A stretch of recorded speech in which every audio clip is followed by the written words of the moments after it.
Welcome to 850 Kids University, powered by my 850.ai.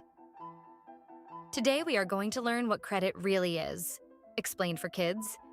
It is a trust score, not just a number.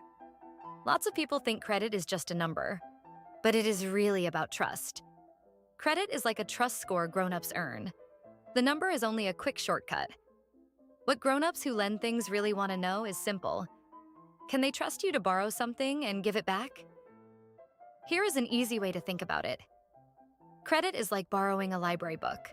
The library lets you take the book home first, and they trust you to bring it back. Grown-ups borrow things too, like a card to buy food, a car, or a home.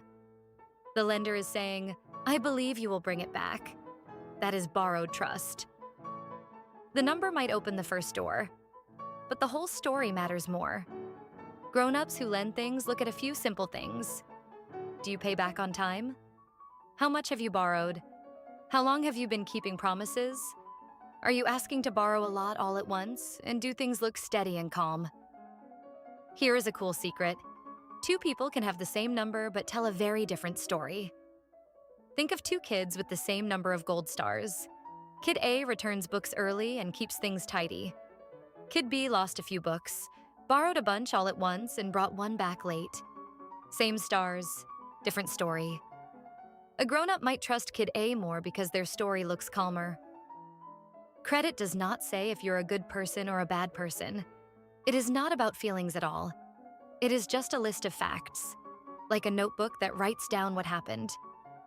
And guess what? Sometimes the notebook is right.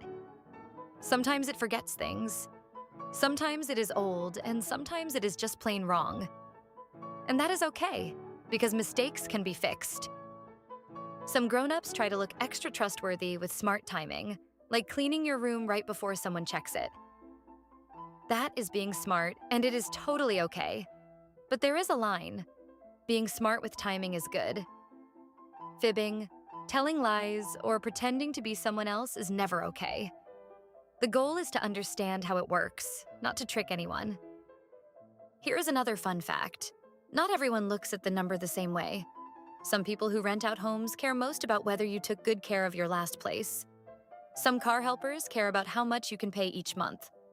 Some home helpers care about your job. The number matters, but it is not the only thing they look at. One more thing to know. Just because you hear yes does not always mean it is a great deal. Sometimes a yes comes with extra rules, like paying back a lot more, saving up a big amount first, or only borrowing a tiny bit. That can mean the grown-up is still a little unsure. So a yes is good, but always check the rules that come with it. Think of credit as your trust report. Instead of people just saying she is helpful, it looks at facts. Did they bring things back? How much did they borrow? How long have they been keeping promises? Are they asking for a lot all at once? That is credit. A trust report made of facts. Once you know that credit is really about trust, the goal changes. You stop chasing a random number and start building trust, so it is easy for grown-ups to say yes. That is the smart way to think about credit. And this is just the start. Keep learning with us at my850.ai.